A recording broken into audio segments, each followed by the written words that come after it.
இங்க சென்னையில பயங்கர மழையா இருக்கு. இந்த மழையில கூட பசங்க ஸ்கூல் போறாங்க, பெரியவங்க ஆஃபீஸ் போறாங்க, குழந்தைங்க சந்தோஷமா மழையில விளையாடுறாங்க. இந்த மழை காலங்கள்ல சளி, இருமல், இன்ஃபெக்ஷன்ஸ்ல இருந்து நம்ம குடும்பத்தை பாதுகாக்க இந்த கற்பூரவள்ளி ரசம் நமக்கு கிடைத்த ஒரு வரம். உங்க ஊர்ல இந்த இலையை எப்படி கூப்பிடுவீங்க? கண்டிப்பா கமெண்ட்ல சொல்லுங்க. இது சுவாசம் சம்பந்தப்பட்ட பிரச்சனைகளான சளி, இருமல், தொண்டை வலி இது எல்லாத்துக்குமே நல்லது. நோய் எதிர்ப்பு சக்தியை அதிகரிக்கும். அனைவருக்கும் வணக்கம். இந்த ரசத்தை எப்படி வைக்கிறதுன்னு பார்க்கலாம். இதற்கு தேவையான பொருட்கள் 10 கற்பூரவள்ளி இலை, சிறிய துண்டு புளி, கருவேப்பிலை, கொத்தமல்லி, 3 காஞ்ச மிளகாய், இதில் 2 அரைக்க, 1 தாளிக்க. உங்கள் வீட்டு காரத்துக்கு தகுந்த மாதிரி கூட குறைய சேர்த்துக்கோங்க. 1 டீஸ்பூன் சீரகம், 1 டீஸ்பூன் மிளகு, வெள்ளை அல்லது கருப்பு மிளகு, ஒரு 3லிருந்து 4 பூண்டு பல்லு. கற்பூரவள்ளி இலையை இந்த மாதிரி பொடியாக நறுக்கி வச்சுருக்கேன். பூண்டை நசுக்கிட்டு தக்காளியை அரிஞ்சு வச்சுருக்கேன். இப்போ ஒரு பாத்திரத்தில் புளியை சேர்த்து 1/2 டீஸ்பூன் கல்லுப்பு சேர்க்குறேன். கொஞ்சம் தண்ணி சேர்த்து ஊற வைக்கிறேன். இதுலேயே 1/8 டீஸ்பூன் மஞ்சள் சேர்க்கிறேன்.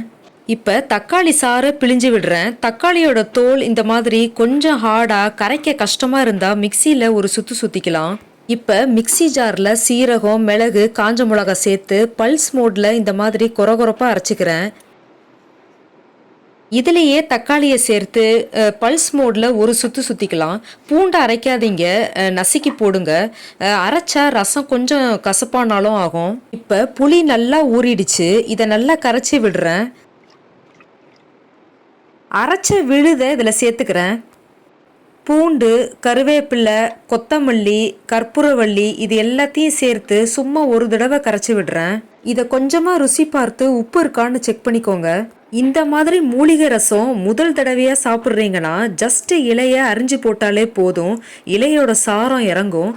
டேஸ்ட் நல்லா பழக்கமாயிட்டா இந்த மாதிரி தக்காளியோட சேர்த்து கொரகொரப்பாக அரைச்சி கூட சேர்த்துக்கலாம். பட் அது கொஞ்சம் ஸ்ட்ராங்காக விறுவிறுன்னு இருக்கும். சின்ன குழந்தைங்க விரும்ப மாட்டாங்க. இன்றைக்கி நான் அரிஞ்சு தான் சேர்க்குறேன். இப்போ ஒரு சின்ன கிண்ணத்தில் தாளிக்கிற சாமான் எல்லாத்தையும் ஒன்றா சேர்த்துக்கலாம். ரொம்ப ஈஸியாக இருக்கும். இல்லைனா தாளிப்பு சில தடவை தீஞ்சிரும். இதில் 1/8 டீஸ்பூன் சீரகம், ஆல்ரெடி சீரகம் சேர்த்துருக்கோம், பட் ஸ்டில் கொஞ்சமாக தாளிப்பில் சேருங்க. அடுத்து 1/8 டீஸ்பூன் வெந்தயம், காஞ்ச மிளகாயை கிள்ளி சேர்த்துக்கிறேன். 1/8 டீஸ்பூன் பெருங்காயம். இந்த சீரகம், வெந்தயம், பெருங்காயம் இது 3 தாளித்து ஊற்றினா ரசம் பயங்கர வாசனையாக இருக்கும். நான் இந்த ரசத்தோடு சாப்பிட கோஸ் கூட்டு பண்ணுறேன். அதுக்கு வேக வச்ச தோரம் பருப்புலேருந்து 1 கரண்டி பருப்பு ரசத்துக்கு எடுத்துக்கிறேன். பருப்பு ஆல்ரெடி வெந்தது. ரசம் இறக்குறதுக்கு கொஞ்சம் முன்னாடி சேர்த்தா போதும். முதல்ல சேர்த்து திரும்பி வேக விட வேண்டாம், புரோட்டீன் டீக்ரேட் ஆகலாம். இப்போ ஒரு கடாயில் 1 டீஸ்பூன் நல்லெண்ணெய் சூடானதும் 1/4 டீஸ்பூன் கடுகு, இது பொரிஞ்சதும் தாளிப்புக்கு வச்சுருக்கிற எல்லாத்தையும் சேர்த்துக்கிறேன். லைட்டாக புரிஞ்சதும் புளி கரைச்சலை சேர்த்து சட்டுன்னு தட்டு போட்டு மூடிடுங்க. எங்கள் பாட்டி எப்போவுமே சொல்லுவாங்க, இந்த மாதிரி தட்டு போட்டு மூடனா ரசத்தில் நல்லா வாசனை பிடிக்கும்னு. கொஞ்சம் செகண்ட்ஸ் கழித்து அப்பப்போ திறந்து பாருங்கள். கொதி வர மாதிரி தெரிஞ்சா அப்போ பருப்பை சேர்த்து கலந்து விடுங்க. உப்பு பார்த்துக்கிறேன், கம்மியாக இருக்குது, ஸோ கொஞ்சமாக சேர்த்துக்கிறேன்.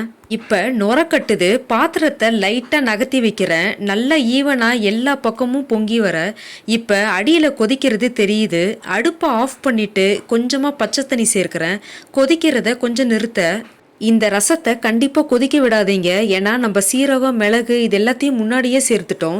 கொதிச்சா ரசம் கடுக்குன்னு சொல்லுவாங்க, கசப்புத்தன்மை வரும். நீங்கள் கொதிக்க விடணும்னா இந்த மசாலாவை கொதித்து இறக்கிட்ட பிறகு சேருங்க. நான் காட்டின செய்முறைக்கு ரசம் பொங்கும் போது இறக்கிடுங்க. இப்போ கமகமன்னு சூப்பராக ரசம் ரெடி ஆயிடுச்சு. இது கூட தொட்டு சாப்பிட கோஸ் கூட்டு வைக்கிறேன். கொஞ்சம் வெந்த முட்டை, உப்பு, மிளகு தூவுனது. இந்த மழைக்கு ஏற்ற உணவு வாரத்தில் 2-3 தடவை வச்சு சாப்பிடுங்க. வீடியோ ரிலேட்டடான உங்கள் கருத்துக்கள், சந்தேகங்களை கமெண்ட் பண்ணுங்கள். வீடியோ பிடிச்சிருந்தால் லைக், ஷேர், சப்ஸ்கிரைப் பண்ணி சப்போர்ட் பண்ணுங்கள். மிக்க நன்றி.